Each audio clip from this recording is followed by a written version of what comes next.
Moving on now to the RSA, which also looks like a fantastic renewal of the race. We've got presenting Percy as 11-4 favourite, Monolith 7-2, and then Black Corton 8-1. Going to start with you, Nick, just because Black Corton's a horse you know and a horse you've ridden before.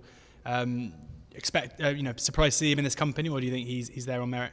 No, I actually won 5 over hurdles on him, so Did you? over 2 miles. But he's 3 miles, and I must say I think he's been wonderfully placed by Paul Nicholls. I think this horse is the prime example for why Paul Nicholls is champion trainer. He's picked and choose the graded races, and he's obviously got a great association with Bryony Frost, and the story's gone with it. But I think the training hasn't got enough credit for sort of finding the races like he has, So for that reason, I'll probably oppose him. It'd be great if he did one and be able to grade one for a girl jockey, blah blah blah. But the realist. But the only thing is, I was going through the race myself, thinking what could actually beat it. Now will it be Courts Out? There's a few. Monolith, I thought was given a very good ride by Noel Feely in Leopardstown. He's got a very easy lead. He isn't going to have that with the likes of Black Corton in the RSA, and I just think. What will he find off the bridle, personally?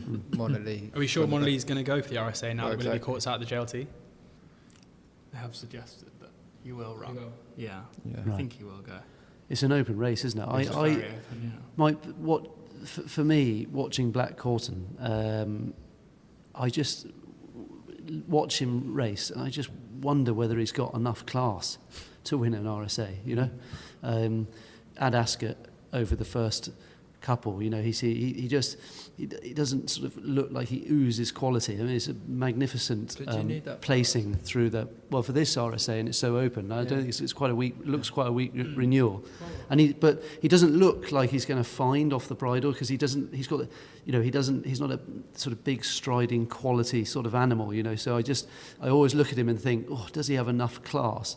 But the way he kind of did finish off his race at Ascot was really impressive. I mean, I'm absolutely gutted for the Anthony Honeyball camp, because I think Fountains Windfall would have I think he was, I think it was something like 7-1 was he for the race and everything else, and I think he would have been a huge contender. So that was just terrible. So he was my kind of horse. Before, but anyway, it is an open race. But with Black Corton, I'm a bit like it with Big Martra, to be honest. Obviously, we're going to go on to him, but I worry, does he have enough class to win one of these? And I'm a bit like that with Black Corton. Anyway. And how are we looking at the top two in the market? As I said, presenting Percy 11-4, Monolith 7-2. I think Monolith should run in the 2.5 mile race. I remember the Albert Bartlett last year, having backed him, and he travelled like the best horse, thinking this horse is a 2.5 miler. Yeah. Yes, he does get 3, but will he get 3 at grade 1 level when they go a real strong pace? And this is always a real severe test, the RSA. It often throws up the odd funny result as well, because you don't normally get not normally, but sometimes you can get the sort of sloggers that win it rather than the sexy ones. So he likes to be ridden prominently, Monday, doesn't he? He does, yeah. I just think the JLT is his best option. Hope he doesn't run in that. Yeah. Presenting Percy, isn't it? Presenting Percy. Yeah. You'd have thought he's the sort of class horse going into the race, but he did have a hell of a hard race against Archduke, which would worry you. Yeah. But he's sort of a horse that I thought looks high class, adds the class to win a race like the RSA. I'd just be really worried about this prep run against Archduke. But what do you think? It was an odd run to run in the Red Mills. I thought it was an odd decision, yeah. I thought he would have gone straight there. I mean, don't forget, Pat Kelly knows what he's doing. I mean, he's trained this horse brilliantly. He's a very shrewd operator, so got to leave it to the trainer, I suppose. I actually thought he was going to beat Archduke all the way down the straight last time out, and Archduke stayed him outstanding. So if you do fancy Archduke for the Gold Cup, like some do, you will be wanting presenting Percy to go very close here. It's a hell of a piece of form, isn't it? It's just it's quality, against a possible Gold Cup winner. But he's got a bit of everything presenting Percy. He travels great.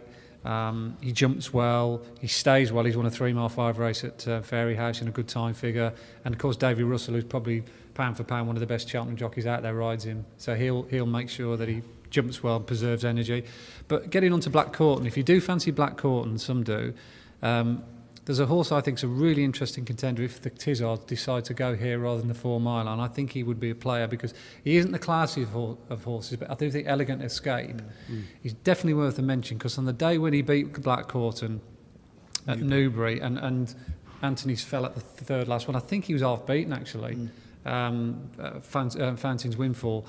The time figure that he posted that day, and particularly his circuit time, stacked up really well against Gold Present, who won the 2 mile 5 handicap. I think he was about 6 seconds quicker than that in the last circuit, and he was also 3 seconds quicker than Total Recall.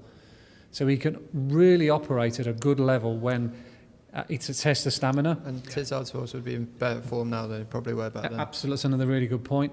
And I don't think Kempton suited him in the race that Black Corton beat him in. It was a tight track. They didn't go as quick as he would have liked.